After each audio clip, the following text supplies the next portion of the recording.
Dukomeje kubasuhuza tubifuriza igicamunsi cyiza, igicamunsi cy'umugisha nshuti zacu mukomeje kudukurikira kuri aya makuru mashya, amakuru agezweho, amakuru y'ibikomeje kuba muri aka karere k'ibiyaga bigari, by'umwihariko ibikomeje kubera ku butaka bwa Repubulika Iharanira Demokarasi ya Kongo mu ntambara njyanamuntu, intambara ikomeje kurushaho guca ibintu hagati y'umutwe wa M23 ndetse n'igisirikare cya Kongo FARDC.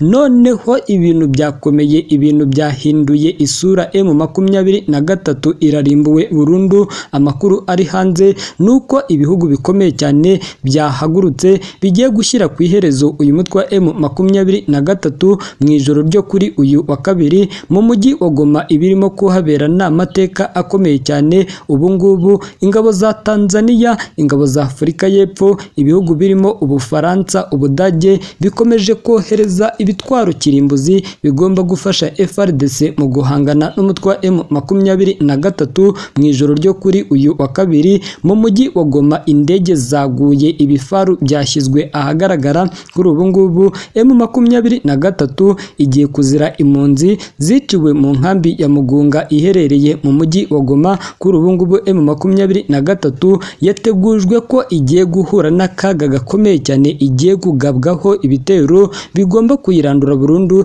igakorerwa nk'ibyo yakorewe 2012. Amakuru dufite nuko urugamba rwongeye gukomera, iminwa y'imbunda yongeye kuvuga. Ni muri teritwari ya Rucuru naho ibintu byakomeye. Abaturage batuye mu mujyi wa Butembo bongeye kuboroga, bongeye gutakamba, barimo barahuruza imiryango mpuzamahanga kuko urugamba rwafashe intera ikomeye cyane. Ibice birimo Butembo, Rwindi, Rufufu, aha hose muri teritwari ya Rucuru guhera mu rukerera rwo kuri uyu wa kabiri habaye icyitwa umukutano, habaye icyitwa imirwano iteye ubwoba. Saha gusa kuko no mu mujyi wa Sake mu nkengero z'umujyi wa Goma naho ibintu byakomeye. Mu masaha ya saa sita z'ijoro kugeza isaa 9 hari harimo kumvikana icyitwa amabombe. M23 yaharasaniye bikomeye cyane n'ingabo za Kongo FARDC, ingabo za SADC, ingabo z'u Burundi, kuko ahangaha Isake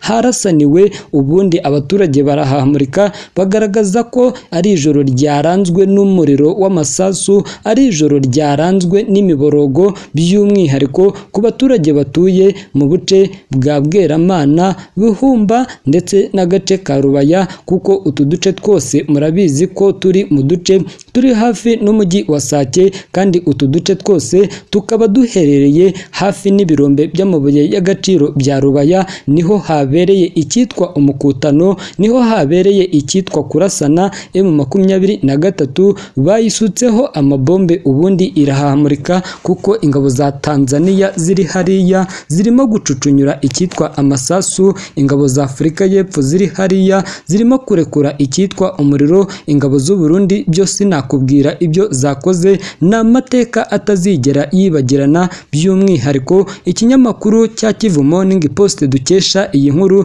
cyabyutse gitangaza ko ibyabaye kuri M23 muri iri joro ryo kuri uyu wa kabiri bigiye kuba nk'ibyayibayeho mu cyumweru cyose mu mujyi wa Goma ubwo yawufataga 2012. Kuri ubu ngubu M23 yagabweho ibitero bikomeye cyane n'ingabo za Tanzania. Zaciye ku ruhande rumwe, zamanukiye mu gace ka Kabati, zimanuka mu gace ka Runiga, ahangaha zahagose. Ubundi ingabo za Afurika y'Epfo nazo zituruka mu gace ka Sake ziramanuka muri Hambwe, bageze muri Mati bakora icyo bita ambushi. Ubundi M23 bayoherezaho abarwanyi ba FDLR, nibo bayivanye mu gace ka Bihambwe, irimo iramanuka igera mu gace ka Mati, bayisutseho umuriro. Muri ibi bice biravugwa ko hapfiriyemo abarwanyi benshi b'umutwe wa M23. Murabizi ko kumenya abasirikare bishwe ba M23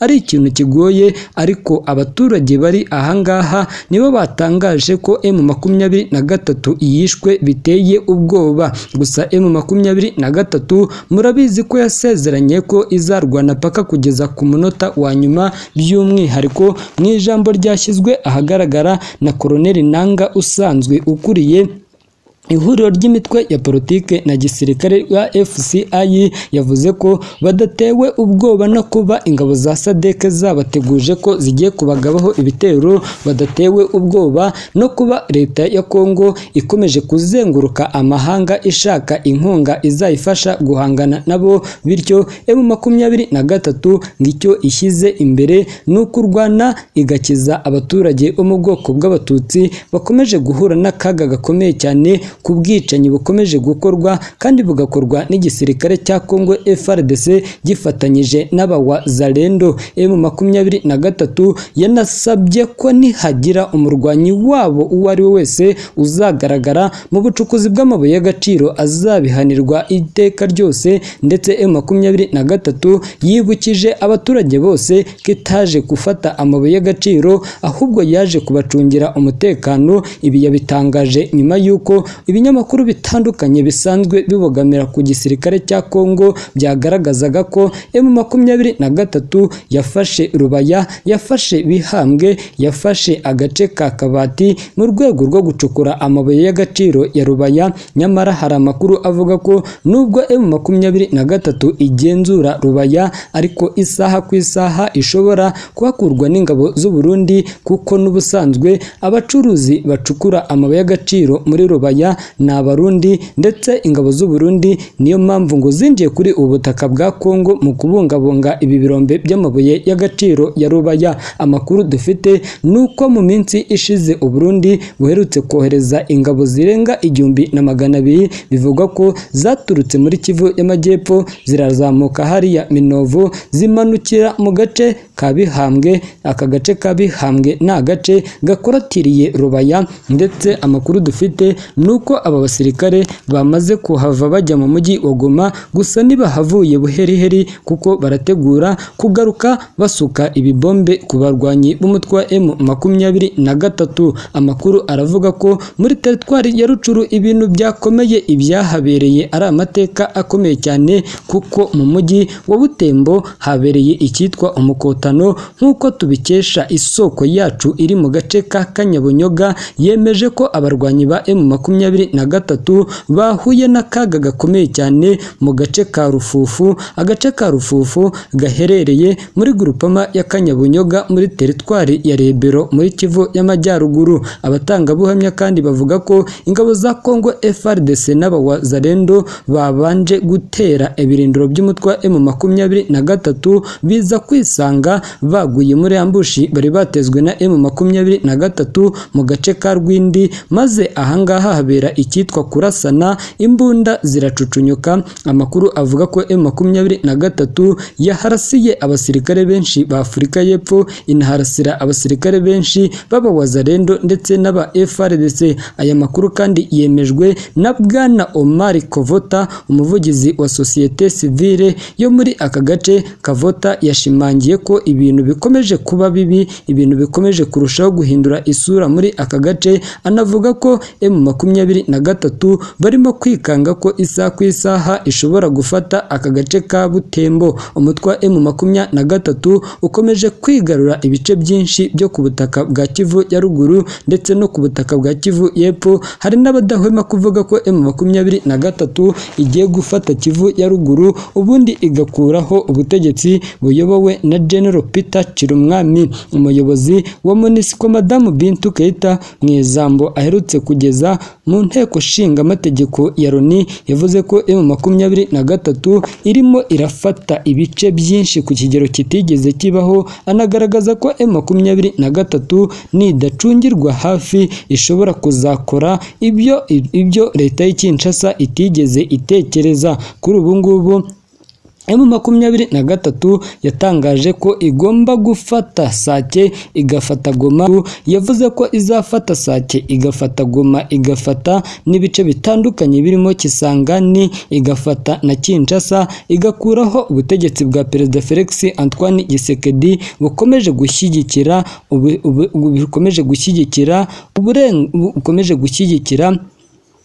amacakubiri by'umwihariko akorwa n'ubutegetsi bwa Perezida Felix Antoine Tshisekedi. Bimwe mu bikoresho M23 yaraye ifatiye mu rugamba byamaze gushyirwa ahagaragara, hagaragayemo ibisasu byinshi, hagaragayemo inifomu nyinshi z'abasirikare b'u Burundi, hagaragayemo imbunda yo mu bwoko bwa helicopter. Binavuga ko iyi mbunda isanzwe ikoreshwa n'ingabo z'u Burundi, zikaba zari zirimo kuyifashisha muri iyi minsi, zirimo gucucunyura umuriro ku barwanyi b'umutwe wa M23. M23 yanavuze ko ingabo za SADC nubwo ziyemeje ko zigiye kuyirwanya, M23 nayo yavuze ko izarwana n'uwari wese uzagerageza kwinjira ayihata umuriro. M23 yiteguye kurwana paka kugeza ku ifirimbi rya nyuma. Ibi yabivuze nyuma yo kuba M23 ariyo ishinzwa kurasa ibisasu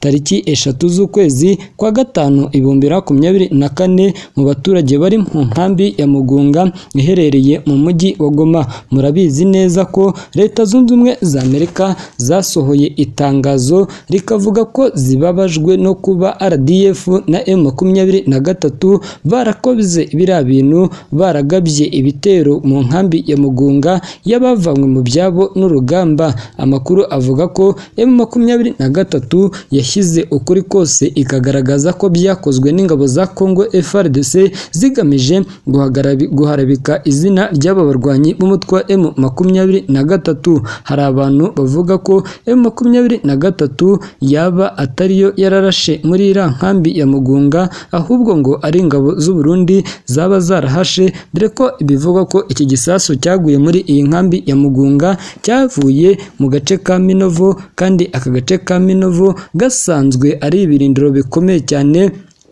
by'ingabo z'u Burundi zikomeje kwinjira uko bwije n'uko bukeye mu rugamba gufasha inyeshyamba z'umutwe wa M23. Muri video yacicikanye ku mbuga nkoranyambaga hagaragaramo abarwanyi umutwe wa M23 ndetse n'abaturage bo muri iyi nkambi bagaragaza ko M23 irengana, ahubwo ibi bisasu byatewe n'ingabo za Congo FARDC.